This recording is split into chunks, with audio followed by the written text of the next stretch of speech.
start with the simple questions. If you introduce yourself, give your name and age. Wilburn Gene Ayers, and I'm 88 years old. My name's Karen Ward, and I'm Gene's daughter, one of three.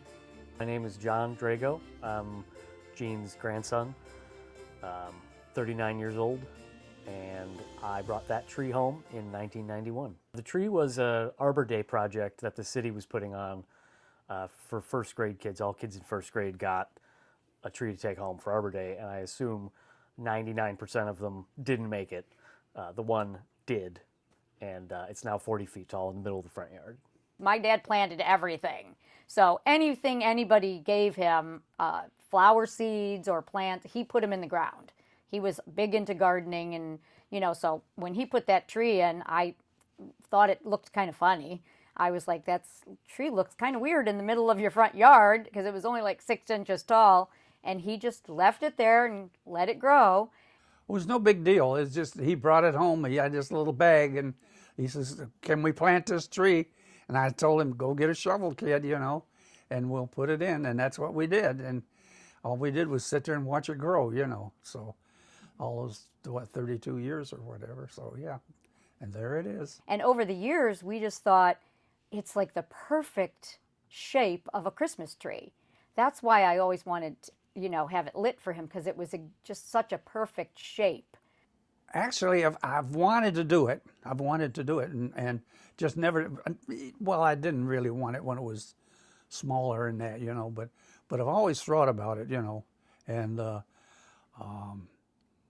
had an episode. I had to go to the hospital for a while, and while I was in there, my daughter Karen decided that I've always wanted to do the tree, and that they would do it for me. Well, we wanted to get it done before he was in the hospital that time, because he has been in the hospital quite a few times this last year. So the years past, we've wanted to get the tree lit for him, because he's always said, "Oh, that tree would look so good with lights on it." And we've tried. Last year we tried, and we just couldn't make it work. Couldn't come up with the funds, and couldn't get everybody together. But I did try last year. So then this year I said to my son John, I said, no matter what I do, we are going to get that tree lit somehow. I really wanted to do it for him this year, because he's, he has been in the hospital a lot this year. And I said, I want him to see that tree with lights on it. And so, yeah, they got the neighbors together, and the neighbors come in and donated for the lights and everything, So I posted it on the Mentor community page and on my Facebook, and just thinking, maybe people would want to come and help or donate some lights, and it just went crazy. I had Amazon packages being delivered to my house with lights from unknown people. People were dropping them off on my front porch. Didn't know who they were even from.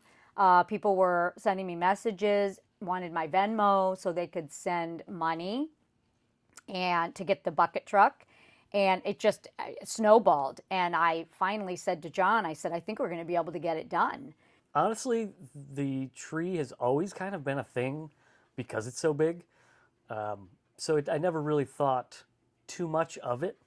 I knew that we wanted to decorate it eventually, but it was never anything like super special to me until, we did all this, and then you see what the tree means to everyone, especially my grandfather.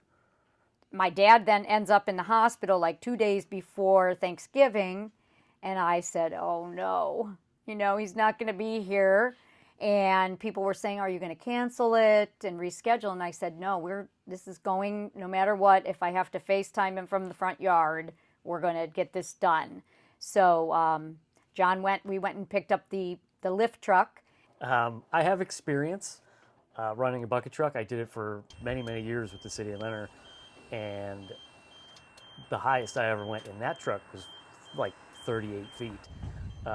This was a 55-foot lift, and we had it almost maxed out at the top of the tree. I had to go up over the tree and then trim the top of the tree so it came to a point, and then once I put the angel up on the tree, I put about 50 zip ties on it because once the lift was gone, if it came off, we couldn't fix it. And on Wednesday before Thanksgiving, John was up there probably 6, 8 hours in that bucket in the wind, and I was looking out the window, and the bucket was waving back and forth. And he got up, most all the lights on, had to finish on Thanksgiving Day, but my dad came home on Thanksgiving. We got the lift at like 10 o'clock in the morning, and I started around 11 and didn't finish lighting the tree till after dark. And even then I didn't even finish. Was back on Thanksgiving morning to put more lights on. But yeah, it was freezing that day. And freezing. Windy. Very cold, very windy, yeah. Thanksgiving Day, they were going to light it the next day, and I was in the hospital, and I wasn't ready to come home yet, and I said, I got to go home. You know, they're going to light the tree, so I got to make sure. So then the doctors released me, you know. So then I come home, and I was home for the lighting, you know. So I said, we're going to have him here for the tree lighting. So we went and got donuts. The neighbors bought donuts, dozens of donuts. And we got hot chocolate, and we set it up outside for the tree lighting for that night. So it was going to go on no matter what. And he sat right in his rocking chair with the window open, and we did a little countdown and lit up the tree. So that was the first time he saw it lit ever. Oh, they showed up. You can't believe how many people were out here in the yard. You know, standing there waving through the window at me. You know, I don't get around so much anymore, you know, at my age and whatever. And so, yeah, they're all coming to the window waving to me. So, yeah, we had a good turnout. 3, 2, 1.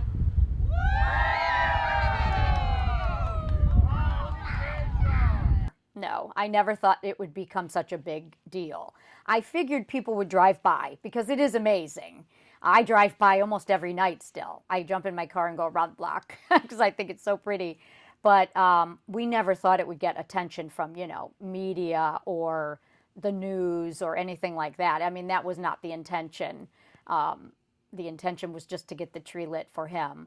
It was kind of shocking, actually, the amount of people that contacted, shared the post on Facebook, donated, just out of kindness for Christmas and for Gene. And it's been insane. And then I figured the local news would cover it, but the world news called my mother, and they wanted to do a thing, and that's just mind-blowing that it went on national news. And like he said, they got letters from all over the country, and if you go on Facebook, it's been reposted in every state in this whole country. Kind of crazy how many people got behind it. For me, it was an early Christmas, you know, instead of Thanksgiving. And so, yeah, it was awesome.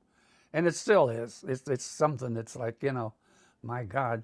We're getting mail from, we just got a postcard from California today. Yesterday we got one from Michigan. I mean, people are seeing this all over the country, you know, because they had it on the national news, I guess, at one time, which is super good, you know. Love it, you know.